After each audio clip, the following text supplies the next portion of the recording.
pabiyahe, mga katropa. Araw ng ano to, kuha tayo ng ating lisensya dito sa LTO Robinson. Yan. Kasi yung lisensya natin hanggang ngayon, papel pa rin.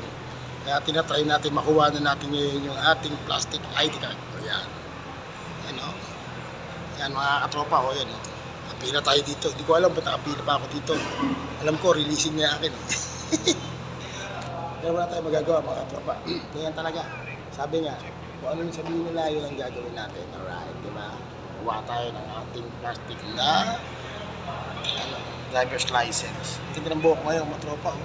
Load lang kayo sa mga vlogs ko para matitigan na aking mga views. For the past day, gumagaan naman yung mga views natin.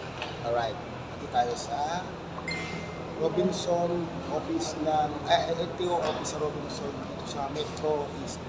Yan. Alright, mabalik tayo mamaya. Alright.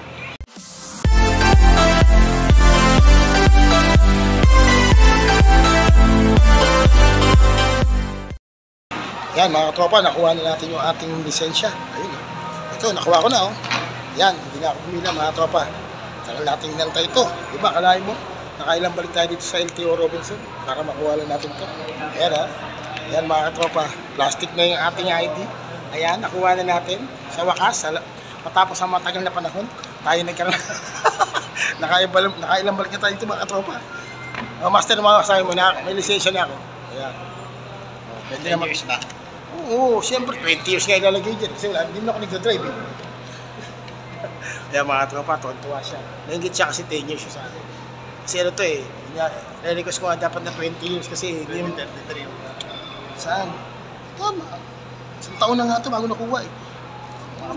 Nakabiyahe. 2024 na ngayon. Isang taon bago ko nakuha tong lisensya kong plastic. Alright, congratulations to me. After 1 year, meron na akong lisensya. Alright. Okay. Tana, alis tayo pala doon. Alis tayo. Yes. Alay mo. 2023 ako nag-renew. 2024 ko nakuha yung aking license. 1 year to go bago ko nakuha yung plastic. Yes. Ayan. Kaya wala. Hindi ko alam kung ano gagawin. Kaya mahalaga nito, nakuha ko na yung lisensya ko. Nakuha ko na yung lisensya ko mga brother. Ayan. After 1 year, kailan mo nakalagay ito? 2020, ano na? O, 2023, 2024, naubos na. Naubos ko na pala isang taon. Diba? Kasi 2023 to eh. 2024 na ngayon. Nagamit ko na isang taon ng lisensya ko. Bakit? At least meron pa 9 months, 9 years. 9 years. Hindi na ako magkaparinyo mga kabiyahe. Hindi na ako magkaparinyo. Alright. Tagumpay kami, master. Yung lisensya ko, ikaw, may lisensya ka ba? Meron! Asan? Dito. Asan?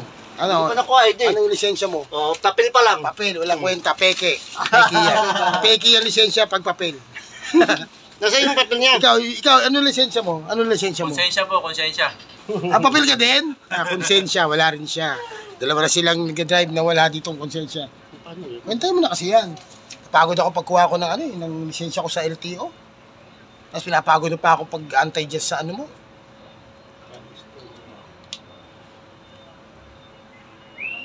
I-total mo ha. Yan. Total ko lahat yan? I-total mo lahat yan. May isang kanod. Hindi, tatlo to eh. Hindi ito yung bag na ito. Nasa yung isa para? Hindi, tatlo yan. Tatlo yan. Try mo muna yun. Alright, diba?